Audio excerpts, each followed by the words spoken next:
CSS, the language makes you question your life changes faster than a JavaScript framework becomes obsolete. You think you know paint? Try centering a div vertically. I tried to investigate the twisted worlds of Cascading Style Sheet. It includes floats, flexbox, and frustrations. CSS, is it even programming? Doesn't matter. You're still crying over daddy issues. Z-index issues either way. Speaking of Z-index, let me introduce you to the ninth circle of hell. Apple iOS not respecting Z-index with WebKit overflow scrolling. It's like playing a 3D chess, but your board is on fire and you are blindfolded. Hey, guess what? People are still supporting Safari because it's not a fork of evil Chromium. Ha ha ha ha.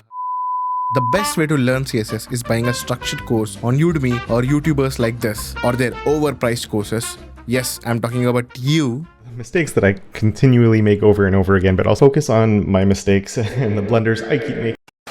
And you think you mastered CSS. Cute. Here comes Flexbox and Grid, making you question everything you thought you know. It's like learning to walk, only you realize gravity has been reversed. Wow. Only when you think you got it all figured out, responsive design enters the chat. Suddenly, your beautiful desktop layout looks like abstract art on mobile. Lord have mercy, I'm about to bust. Oh, I'm so happy. Media queries to rescue. Except now your CSS file is longer than these nuts? I love these nuts. and you're pretty sure you've developed carpal tunnel syndrome from all the scrolling. But wait, you say, what about preprocessors? Surely SAS or less will save us.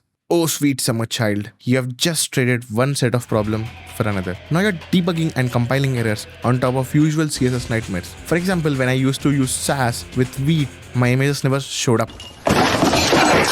Let's not forget our old friend browser compatibility, because nothing says fun like layout breaking in Safari after you pixel perfected it in Chrome. That's why I always say use Firefox. That's why he's the GOAT! The GOAT! Fellow comrades, I have purchased the CSS course 2442 days ago, and the political rally that funded this course is now defunct, but the horror of CSS, that's eternal.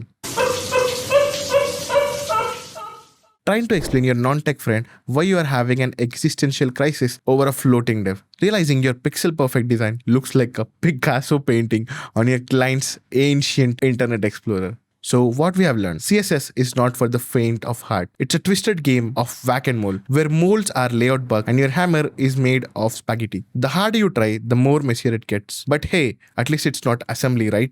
If you want to master the dark arts of CSS and finally show the devs who's the boss, check out my course, CSS because someone has to make this stuff look good. Link in the description.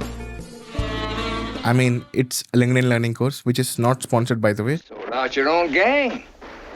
I couldn't risk that. And remember, in the world of web development, we are all just trying to stay afloat in an ocean of devs. Now, if you excuse me, I need to go to center a dev. See you in therapy.